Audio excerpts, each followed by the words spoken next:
એ સામાજિક સંસ્થા, bank, court, school, high school, college, office, bank, આ બધા લોકોએ એના નક્કી કરેલા યુનિયન થ્રુ કોણ ધ્વજવંદન કરશે પેલું, બીજું વેલકમ કોણ કહેશે એ બીજું, ત્રીજું રમતગમત કોણ જજ કરશે અને કેટલી મિનિટ એ ખાસ લખવું પડે. દરેક વ્યક્તિને બોલવા અને ચાલવા માટેની 5 મિનિટથી વધારે હોઈ શકે નહીં.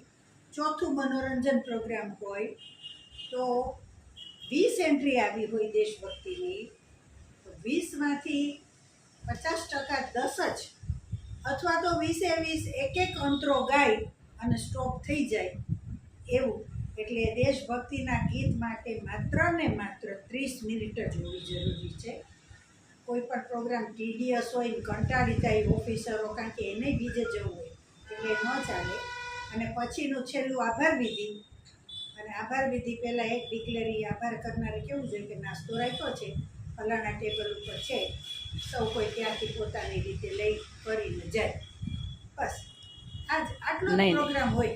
નહીં વર્ષાબેન, પછી કોઈ ફંક્શન હોય તેમાં કોણ કોનું સન્માન કરવાના છે, કહું છું ને. હા, અને કોણ એને ફૂલ દેવાનું છે, કોણ એને પડો દેવાના છે, આ આખી બોડીને જાણ હોવી જોઈએ કે નહીં? આખી બોડીને એટલી જાણ હોવી જોઈએ કે વેલકમ ગેટ ઉપર કોણ બેસવાનું ઊભવાના છે.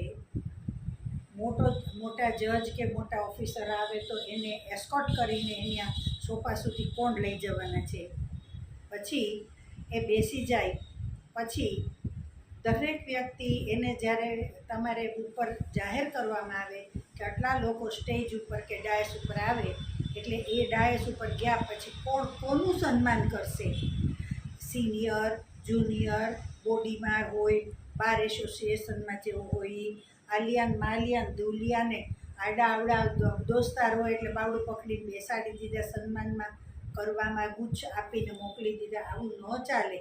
કે કોર્ટને છાજે ને એવું, કે બેંકને છાજે એવું, કે એક ઓફિસ મોટી હોય તો એને પ્રકારનું હોય એવું. કારણ કે હું તો આ જીબી એટલે એનું લિસ્ટ પહેલા બહાર પડી જવું છે બોડીમાં જે કમિટી હોય એમાં, જેથી કરીને ખબર પડે કે ધર્મિષ્ઠાબેન તમારે સિનિયર જજ પટેલ સાહેબનું સન્માન કરવાનું છે, ગાજીપરા સાહેબ તમારે હાઈકોર્ટ જજ, આ જે સૌથી હેડ ઓફ